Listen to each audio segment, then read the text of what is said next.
Bon, j'ai regardé comme vous le Grand Prix d'Australie au fond de mon lit à 5h du matin avec mon bon café, mais j'en ressors de là avec une impression que ce beau duel Ferrari-Mercedes risque de ne pas durer aussi longtemps qu'on le voudrait.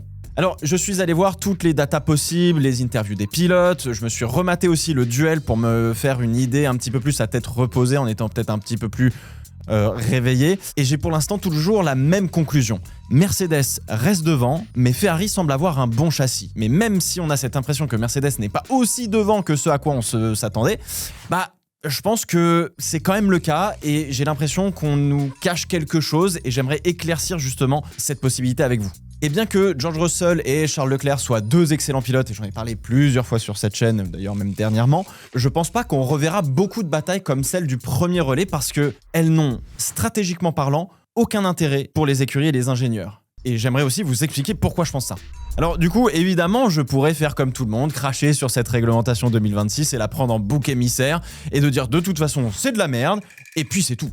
Alors bien que je sois partiellement d'accord avec ce postulat, pour l'instant il faut faire avec et je vais pouvoir tenter de comprendre ce que nous a donné ce premier Grand Prix de la saison pour voir ce qui pourrait nous attendre dès ce week-end en Chine, et j'aimerais vous préciser pourquoi je pense que ce sera plus habituel en termes de course automobile par rapport à ce qu'on connaît et ce qu'on a vu justement ce week-end. Et puis oui, mercredi, je vais prendre le temps de revenir sur les problèmes de cette réglementation parce que j'en vois de tous les côtés, beaucoup ont été très critiques, d'autres ont simplement kiffé le premier relais. Vous verrez qu'il est question finalement de malbouffe. Bref, bienvenue dans Recharge, votre format qui revient sur un événement des Grands Prix de Formule 1 en 2026. Je pense que c'est d'actualité comme titre de format, bien que j'aurais préféré l'appeler V10 par exemple. Bon alors le premier élément que je voudrais aborder, c'est la performance des Mercedes ce week-end. On s'y attendait plus ou moins, mais ça allait être devant sans trop de difficultés, bien que la FP1, je vais pas vous le cacher, m'a donné un petit sursaut assez incroyable qui a pas duré. Alors la qualif de Russell a été monstrueuse, malgré un début de qualif assez timide en mettant 1 dixième à Piastri et 3 dixièmes à Hamilton. Je me suis dit ok, on va avoir une qualif plutôt intéressante, cool. Et puis tout le fun a disparu derrière.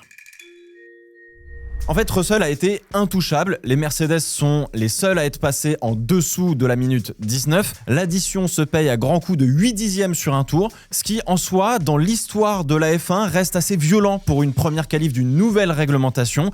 C'est le deuxième écart le plus grand que j'ai trouvé sur l'histoire récente de la Formule 1 depuis 2006 et le passage au V8. J'ai pris à chaque fois, un changement de réglementation, qu'il soit aéro d'ailleurs ou moteur.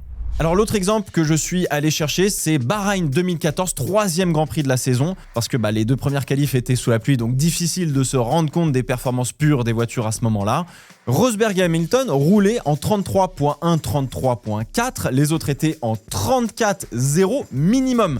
Padillo, l'un des directeurs de Mercedes de l'époque, avait d'ailleurs raconté dans un podcast il y a quelques années que chez Mercedes, on baissait volontairement la puissance moteur pour éviter de mettre une trop grosse volée pour pas trop attirer l'œil de la FIA et que ça parte en scandale parce que finalement, ils avaient un peu trop bien travaillé. Bref, la question que je me suis rapidement posée, ce n'est pas à quel point Mercedes est devant, mais à quel point ils se retiennent ou non. Et ça, c'est le problème. Alors, au vu de l'échange dans la cool room avec Charles Leclerc après le Grand Prix et en fait, vous avez simplement merdé votre qualif, les gars, plutôt que d'assumer du côté de George Russell et de Mercedes qu'ils étaient juste très rapides. Voilà. Ça, c'est de la com, c'est normal que Russell dise ça, mais quand même. Alors du coup, comme beaucoup je pense, je m'attendais à voir les Mercedes partir et disparaître au loin comme ça, après une petite bataille au premier virage, parce que mine de rien, Ferrari ont pour une fois pensé à comprendre le règlement qu'ils lisaient et ont mis un plus petit turbo pour éviter les catastrophes qu'on a vues hier au moment de l'extinction des feux, et ça aussi à un moment donné, il va falloir en reparler, et ça on prendra une autre vidéo. Et comme beaucoup, je fus surpris des échanges de positions à grands coups de batterie et de recharge en tout genre, dont on n'avait aucune idée de qui faisait quoi, comment et pourquoi. Mais d'après certains, voir 7 changements de leader en 10 minutes sans comprendre pourquoi, c'est génial. Bien que ce ne soit pas ce que j'appellerais faire la course entre guillemets de manière habituelle, c'est faire la course d'une nouvelle manière. Et comme le dirait Lance Stroll, faire la course est un peu un gros mot entre guillemets. On était plus en circulation. On y reviendra mercredi, vous inquiétez pas. Alors, l'espoir d'une bataille Mercedes contre Ferrari peut se faire car a priori Ferrari a un bon châssis au-dessus de celui de la Mercedes. Mais ça j'émets pour le moment des réserves parce que on n'a fait qu'un seul Grand Prix donc voilà. Et les analyses parlent du fait que la Ferrari a une vitesse minimale en virage plus rapide que tout le monde et donc a un meilleur châssis. Et d'ailleurs c'est ce que disait Norris à l'arrivée du Grand Prix. Alors j'aimerais quand même pondérer un petit peu là-dessus. Il est possible, et ce serait intéressant de le confirmer, que Ferrari fasse peut-être moins de recharge en arrivant au point de corde, par exemple, et donc passe plus rapidement. C'est une hypothèse, mais l'avoir en tête me paraît quand même relativement intéressant.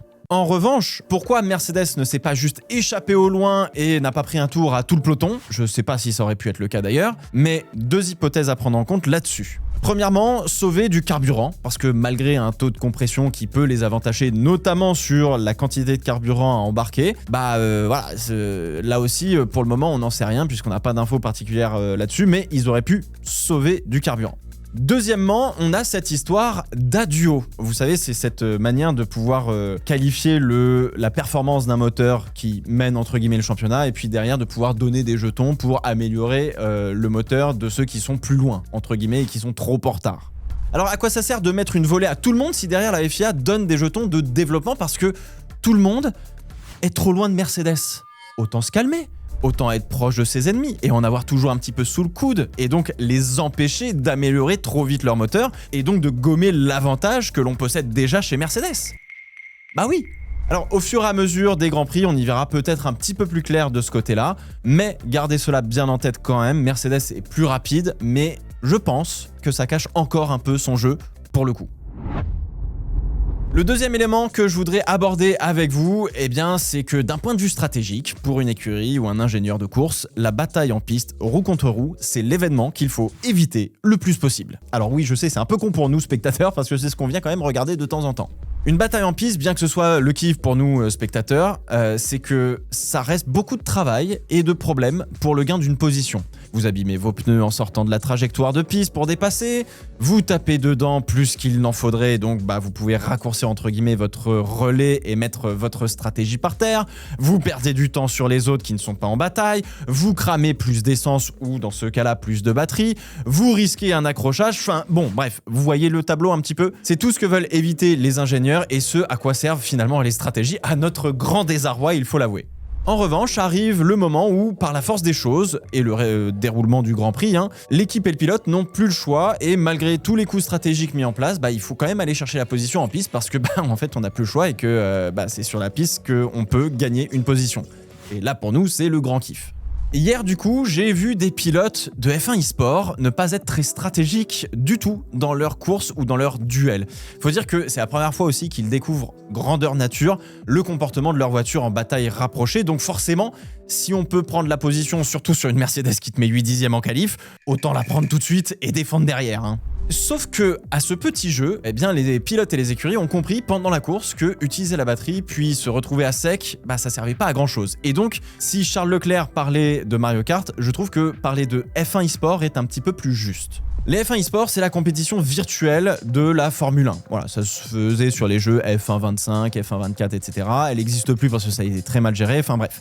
On avait des courses, en fait, où c'était hyper agressif au départ pendant 1 ou 2 tours. Puis tout le reste de la course, c'était un train où le deuxième et ceux de derrière économisaient la batterie à ce moment-là, derrière le premier. Et après la phase des arrêts au stand, il y avait toujours un gars sur la fin de course, dans le peloton, qui finissait par déclencher finalement le sprint final, où là, ça devenait complètement le bordel et ça se battait en piste. Bref, c'était équivalent à des courses de cyclisme si vous préférez. J'avais bien aimé, c'était assez intéressant et les batailles étaient relativement cool. Hier, stratégiquement parlant, il n'y avait que très peu d'intérêt à se battre autant et surtout aussi tôt dans la course. Parce que Russell et Leclerc l'ont dit à la radio sur la fin de leur bataille, mais j'ai un doute sur le fait que ça a été diffusé à la télé. Vous économisez de la batterie derrière un autre concurrent. Donc sur un circuit où on en manque cruellement, à quoi bon passer devant? Surtout qu'il reste des arrêts au stand à faire. En plus de cela, donc on était en début de course, les mauvaises langues diront qu'il restait la stratégie à foirer pour Ferrari, donc une bataille roue contre roue en début de course n'a stratégiquement que très peu d'intérêt, en tout cas pas aussi longtemps. Alors j'ai peur que les ingénieurs ne disent à leurs pilotes de rouler à l'économie pour conserver de la batterie ou sauver de l'essence pour déployer à fond, pour tenter un undercut par exemple ou un overcut, et donc là aussi éviter une bataille en piste et prendre la position dans les stands d'un point de vue stratégique. En fait au final la batterie n'est que la version moderne du même problème que l'on a depuis 1000 ans. Le ravitaillement en carburant dans les années 2000 qui empêchait certains combats en piste, ou les pneus dernièrement qui ont joué finalement un peu le même rôle. Aujourd'hui c'est la batterie.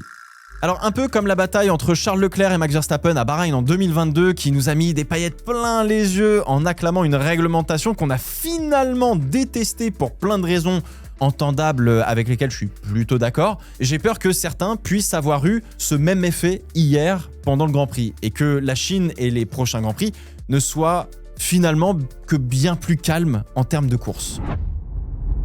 Troisième élément dont je voulais vous parler justement, le circuit. On ne pouvait pas démarrer cette réglementation sur pire circuit pour elle. D'ailleurs, je comprends toujours pas comment des architectes ou les têtes pensantes de la Formule 1 se sont dit que c'était une bonne idée de modifier le deuxième secteur qui n'a plus une seule zone de freinage quasiment, donc plus d'opportunité de faire les freins et de créer finalement une zone de dépassement. Voilà. Melbourne, en fait, aujourd'hui, fait partie des circuits qui demandent le plus de pleine charge. C'est-à-dire qu'on est tout le temps sur l'accélérateur, comme à Monza, mais en plus de ça, on a très peu de freinage ou de gros freinage. Et donc, en fait, les freinages, c'est ce qui permet de recharger les batteries à travers notamment le MGUK. Donc, forcément que ces voitures allaient être minables sur la piste en qualification, à perdre plus de 50 km/h en ligne droite à fond pour qu'un moteur crame de l'essence pour recharger des batteries pour faire écolo. Bon, au moins, le carburant est durable. C'est déjà ça. Évidemment que les différences entre les voitures qui déploient de l'énergie et d'autres qui rechargent allaient être accentuées à mort sur ce circuit, mais la bonne nouvelle, c'est qu'en Chine, on devrait normalement retrouver une manière de rouler plus proche de ce que l'on a connu les années précédentes. Le circuit a de nombreux freinages et beaucoup d'opportunités pour recharger ailleurs que dans une ligne droite. Le virage 1, autant le faire sur du frein moteur à mort pour recharger du coup à mort aussi. Puis après, tu décharges à fond jusqu'au virage 6, gros freinage, ça devrait permettre de recharger presque toute la batterie au vu de ce qu'on a pu voir en termes de recharge à Melbourne. Puis en arrivant dans le virage 9, pareil, un peu de recharge, pas beaucoup de déploiement jusqu'au virage 11. Puis dans le 12-13, t'envoies toute la sauce, gros frein à l'épingle après la longue ligne droite, tu recharges à balle et tu finis ton tour en ayant aussi repris un poil de recharge sur le léger frein du dernier virage. Bref, en Chine, le seul vrai endroit où ils vont perdre vraiment de la vitesse de pointe, entre guillemets, et encore pas tant, je pense, c'est la grande ligne droite, évidemment de retour, mais comme ils ont un énorme freinage à faire au bout, je pense pas qu'on verra beaucoup de super clipping et donc qu'ils perdront peut-être genre, je sais pas, 20-30 km/h grand max. Bon après j'en sais rien, hein, mais même si 20-30 km/h ça paraît déjà beaucoup, mais bon bref. Autrement, la ligne droite entre le 10 et le 11, c'est peut-être là qu'ils vont faire le plus de super clipping pour préparer la grande ligne droite et donc pouvoir dépenser toute l'énergie dans la batterie, je sais pas. Bref, vous voyez, juste en réfléchissant un poil et avec le peu d'infos qu'on a eu pendant la course sur les batteries, on peut dégrossir le truc sur la Chine et se dire que ce sera moins terrible qu'à Melbourne, je pense. Donc du coup, je m'attends à ce que ce soit plus habituel entre guillemets. Est-ce que l'on retrouvera des combats similaires à ce que l'on a vu en Australie? J'ai un peu plus de doutes là-dessus, mais le vrai problème réside dans le fait que, en fait, on comprend toujours pas les batailles. On sait pas ce qui se passe. Alors on m'a fait la remarque en DM sur Insta, on regarde une course qui se joue à l'énergie sans aucune info sur l'énergie. Gilbert Montagnier devant le GP a autant d'infos que nous. La F1 aura au moins fait de l'inclusion pour les malvoyants finalement, et c'est peut-être ça finalement, cette grande victoire de cette réglementation 2026. Mais blague à part, bien évidemment que je vais vous reparler de cette réglementation et ce sera dans la vidéo de mercredi à 18 h.